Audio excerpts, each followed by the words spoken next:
Today we are looking at a case from the second part of the 18th century, so sit back as we go to England. Elizabeth Harclay was born in the year 1720 in Greenwich, a London borough situated on the south banks of the River Thames. Her family was poor, and Elizabeth received very little schooling. Attendance was not compulsory, and there was no national system of education. Only a small section of children regularly attended school, and opportunities for a formal education for the poor were restricted to mainly charity schools. Like many girls at the time, Elizabeth married while still quite young. Her husband was named James Brownrigg, and he worked as an apprentice painter, an occupation that he seemed to excel in. Now named Mrs. Elizabeth Brownrigg, she went on to give birth to 16 children, although sadly, only 3 survived infancy. In the mid-18th century, diseases such as typhoid, smallpox, and typhus fever were widespread and even more prevalent in the impoverished areas of London, where Elizabeth lived with her husband and 3 surviving children. In the year 1765, Elizabeth and James moved from Greenwich to Fleur-de-Luce Court in Fleet Street, and they were accompanied by their son named John. By now their circumstances had somewhat improved. James had established himself as a very good painter, and Elizabeth had for some time worked as a midwife. She was given the position in the parish of St Dunstan's to help pregnant women who found it difficult to fend for themselves. In 1601, the Act for the Relief of the Poor had made each parish legally responsible for the care of those within their boundaries who through age or infirmity were unable to work. The able-bodied were offered work in a house of correction, which was really a workhouse, while the old and infirm, who could live in their own homes, were given poor relief. This could be money, food, or other necessities, and was funded by a local tax on the property of the wealthiest in the parish. Elizabeth was employed to help those women who were pregnant, but had no means to support themselves, and although some looked upon them with compassion and considered them to be unfortunate in their situation, others believed them to be immoral and hardly deserving of the support from the parish. Elizabeth, however, was very sympathetic towards these young women and showed them much kindness. Many considered that her own sadness at the loss of 13 of her 16 children had helped her to become supportive to their situation. Whatever the reason, she soon became respected by everyone in St Dunstan's and was given the title of Overseer of Women and Children. Elizabeth decided that she needed to take on an apprentice, so in February 1765, Miss Mary Mitchell was appointed to assist her. Some of her neighbours questioned why Elizabeth would need any assistance, especially as a payment was made to anyone who took on an apprentice who was being cared for by the parish. 2 months later, in April 1765, she took on another apprentice, a poor unfortunate girl named Mary Jones. She was sent to Mrs. Brownrigg's house from the London Foundling Hospital. This was not actually a hospital. It was more of an establishment that helped poor and deserted children. It provided them with a safe place and also some education. It had been founded in 1739 by the sea captain Thomas Coram, and it is believed that the Foundling Hospital was the world's first incorporated charity. Mary Jones, however, did not stay very long with Mrs. Brownrigg, as these 2 girls did not serve as apprentices and instead were treated as domestic servants. Fortunately, when a young person was taken in as an apprentice, they were not obliged to stay beyond a month, as the first month was considered a trial, whereby the apprentice and the master or mistress would get to know each other to see if the young person was suited for the position. At first, Mrs. Elizabeth Brownrigg treated the apprentices well, but once the initial month was over, she became quite severe, often telling the girls that their work was not good enough and regularly beating them for the slightest mistake.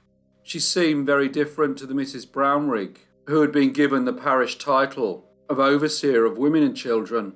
As the ill treatment became more frequent, Miss Mary Jones decided that she needed to leave the establishment of Mr. James and Mrs. Elizabeth Brownrigg. She knew that they locked the door every night before going to bed, but usually left the key in the lock. All she would have to do is unlock the door when everyone was asleep and quietly leave the house.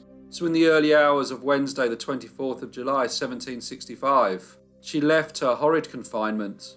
She made her way back to the Foundling Hospital, where she was examined by a doctor. She also described to the matron the manner in which she had been treated. The doctor found that she was covered in bruises and sores. His findings were then passed on to the governors of the establishment, who were most concerned. They instructed their solicitor, a gentleman named Mr. Plumtree, to write to Mr. James Brownrigg and asked him to explain the ill treatment received by Mrs. Mary Jones while in his employment. Mr. Plumtree said that he would also threaten to prosecute Mr. Brownrigg if he was unable to explain the reason for the cruelty inflicted on the unfortunate girl. Mr. Brownrigg did not take any notice of the letter from the solicitor, and eventually the governors at the Foundling Hospital decided to take no further action against him. Meanwhile, the other young lady, Miss Mary Mitchell, was still employed as an apprentice at the Brownrigg house, and by now the discipline that had been so cruelly inflicted on Miss Mary Jones was now being imposed on poor Miss Mitchell. She too decided that she must leave, and when she mustered enough courage to do so, she calmly walked out of the house. However, she was seen in the street by Mrs. Brownrigg's son, Master John Brownrigg, who was returning from an errand. He made her turn around and go back to the house. Enraged that she had tried to leave, Mrs. Brownrigg punished the poor girl further. She was tied up and beaten, usually with the broom. She would not be allowed to sleep in a bed, and instead made to spend nights in the cellar.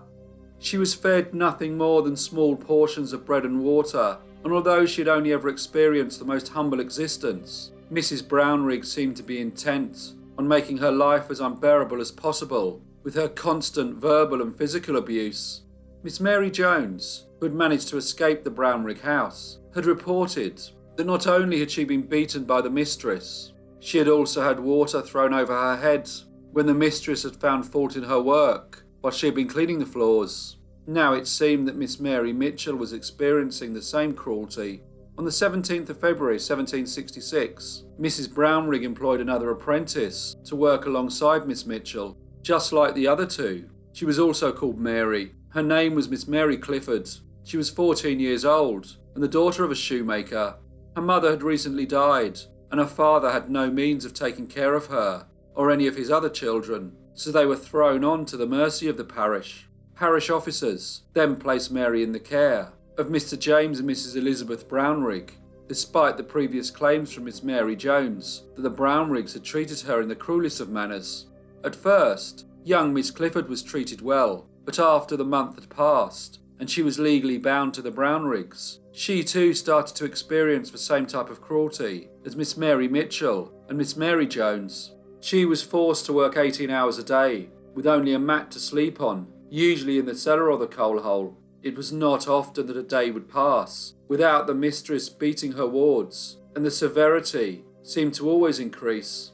The beatings were often carried out in the presence of Mrs. Brownrigg's son John, who appeared to fully support his mother's actions. Eventually, Miss Mary Clifford, who was now physically becoming too weak to be able to withstand these beatings, confided in a French lady who lodged in the house. When Mrs. Brownrigg discovered what Miss Clifford had done, she was enraged. She considered it very improper behaviour from a servant, who she had taken in when her father was no longer able to care for her. On this occasion, she not only beat young Mary Clifford, she also cut her tongue with a pair of scissors. During the time that Miss Mary Clifford had been working for the Brownriggs, her father had remarried, and on the 12th of July 1767, her stepmother went to visit her. It was a Sunday, and she understood that Mary did not work on Sundays, so thought that they would be able to spend some time together. Strangely, she was told that she had been able to see her stepdaughter, and informed that Mary was not at home. Mrs. Clifford was a little anxious. Why would Mary not be there? She went back and told her husband that she had been unable to speak to Mary. On the 3rd of August, an apprentice of Mr. Deacon, the baker in Fleur-de-Lys Court, who lived next door to the Brownriggs, was looking out of the top floor window onto the Brownrigg property. He saw a young girl, and she seemed to be in a particularly bad way. She was tied up and had blood coming from her head. The young man crawled out so he could get a full view of her, and he called out. Eventually she looked up, and he noticed that her eyes were black and her face was extremely swollen. She was making a faint crying sound. The apprentice immediately went and told his mistress of the miserable condition that the young girl was in. Mrs. Deacon then sent for the young girl's stepmother as she wanted to make her aware of the cruelty that seemed to have been inflicted on young Mary Clifford. Mary Clifford's stepmother went to the overseer of the parish to inform him of her concern. The overseer, along with the overseer of Whitefriars Precinct, then went to the house of Mr. and Mrs. Brownrigg and demanded that they let Miss Mary Clifford see her stepmother. A simple request, but one that Mrs. Brownrigg was reluctant to oblige with. A search of the house was ordered, but this only managed to find the other servant girl, Miss Mary Mitchell. The overseer was far from happy and ordered that if Mr. and Mrs. Brownrigg did not produce the girl, he would immediately bring the magistrates. Mr. James Brownrigg made some vague threats that he would inform the mayor's office of the harassment that he was receiving, but he eventually relented and instructed his son to fetch Miss Mary Clifford. During the ordeal, she had been locked away in a cupboard. She was in a terrible state. Her head was cut, with many gashes upon it. Her legs and thighs were in the same sad condition. There was a deep wound upon one of her hips. Her throat had swollen, and her mouth extended in such a manner that she was unable to close it. The officers immediately took both girls and placed them in care of the local parish. Mary Clifford was examined by a doctor, who tended to her extensive injuries. The magistrate was summoned, and Mr. Brownrigg was apprehended, but by the time the authorities arrived, Mrs. Elizabeth Brownrigg, along with her son John, had fled and were nowhere to be found. For the next few days they moved from lodging house to lodging house and tried to disguise themselves as best as they were able. But strangely, they did not leave London. On the 9th of August, Miss Mary Clifford died of her injuries. The inquest that followed concluded that her death had been caused by Mr. James and Mrs. Elizabeth Brownrigg, along with their son John. There was much public anger over Miss Clifford's most cruel death. Notices were placed in newspapers and around London asking for information as to the whereabouts of Mrs. Elizabeth Brownrigg and her son, Master John Brownrigg. They read, "Where is Elizabeth, the wife of James Brownrigg, painter of Fleur-de-Luce Court, Fleet Street, stands charged on oath with cruelly treating two apprentice girls, so that their lives are in great danger. Whoever will apprehend her, so that she might be brought to justice, shall have 10 guineas reward of the overseer of the parish of St. Dunstan's in the West. She is middle-sized, slim, of a swarthy complexion, near 50 years of age, had on a yellow gown striped, and followed the practice of midwifery. And whoever will apprehend John Brownrigg, her son, a youth of pale complexion, dark hair, very slim, about 19 years of age, by trade a painter, who also stands charged on oath with being accessory to the said cruel treatment, shall have 2 guineas reward, to be paid by the overseers aforesaid." Eventually, they took rooms in the property owned by a gentleman named Mr. Dunbar, who kept a chandler's shop. On the 15th of August, having read one of the notices, he contacted the constable, as he believed that his latest 2 residents may be the missing Brownriggs. They were indeed, and once they had been identified by the authorities, Mrs. Elizabeth Brownrigg and her son, Master John Brownrigg, were arrested and taken to the prison in Newgate. The trial began at the Old Bailey on the 7th of September 1767, before Judge Sir Robert Kites. The main witness was Miss Mary Mitchell, who described the appalling treatment that she and poor Miss Mary Clifford had suffered at the hands of the defendants.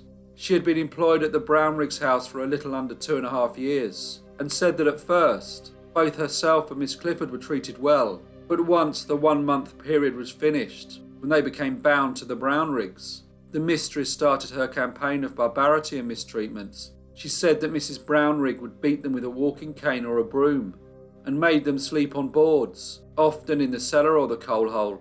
She added that if the mistress wished to punish them more harshly, she would make them remove their clothes and tie their hands on the beam that stretched across the ceiling. They would then be beaten, usually with a horsewhip.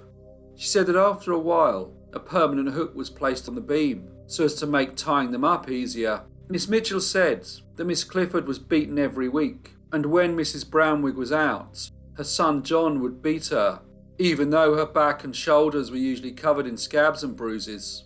She added that Miss Mary Clifford was the one who was beaten more regularly, and that they were both often just fed small rations of bread and water. James Brownrigg's apprentice, a gentleman named Mr. George Benham, also testified. He told the court that he had seen Mrs. Brownrigg beat the two girls on a number of occasions. He also said that when he went to visit Mr. James Brownrigg, following his arrest, he was instructed to go to the house and remove the hook from the beam in the kitchen and to burn all the sticks that Mrs. Brownrigg had used to beat the girls with. Before he left the witness stand, he informed the court of how Mrs. Brownrigg had once told him that he and Miss Mitchell must be aware that if Miss Clifford's stepmother ever came to visit, they were to say that Mary was not home, as her stepmother was not a good woman and she did not want her in the house. Other witnesses included the parish overseer and the doctor who cared for Mary Clifford once she had been removed from the house of Mr. and Mrs. Brownrigg. In her defence, Elizabeth declared that any beatings she gave were punishment for poor work and she had no desire to kill the girl. The medical evidence, however, suggested that she must have known that the brutality she had inflicted was very severe and that she had treated Miss Clifford in an extremely cruel manner, not only beating her but depriving her of food and water and making her sleep on a board in the cellar or in the coal hole. She also never sought any medical attention for the poor girl's injuries. Other witnesses who attended court spoke of the good character of Mr. and Mrs. Brownrigg and their son John. Mr. James Brownrigg was described as an industrious, sober and good-natured man. It was also said that when the alderman had asked Miss Mary Clifford if she had ever been beaten by her master, she replied that she had not. Miss Mary Mitchell also said that her master never beat her. She also did not believe that he knew the cruel nature of his wife. The trial lasted for 11 hours, after which the jury found Mrs. Mary Brownrigg guilty of wilful murder. She was sentenced to death, and her corpse was to be publicly dissected. Mr. James Brownrigg and his son John were acquitted, but were detained on an indictment of abusing and assaulting Miss Mary Mitchell. They were later sentenced to 6 months' imprisonment, and each fined 1 shilling. Mrs. Brownrigg was taken to Newgate Prison, where she was attended by a clergyman. She confessed to her crime and acknowledged that the sentence was just. She was permitted to see her husband and son for one last time, before being taken to her execution, which took place on Monday the 14th of September, just 1 week after she had been found guilty of the murder of Mary Clifford. A very large crowd turned out to see it, all of who shouted at her as she travelled to the hanging tree. They expressed their anger at her crime and showed their disgust at the terrible cruelty she had administered to such an unfortunate young girl as Miss Mary Clifford. Shortly after, Mrs. Elizabeth Brownrigg was hanged. Hello everyone, and thank you so much for listening. As usual, please leave any comments or feedback you may have, and I hope to see you all again in the next brief case.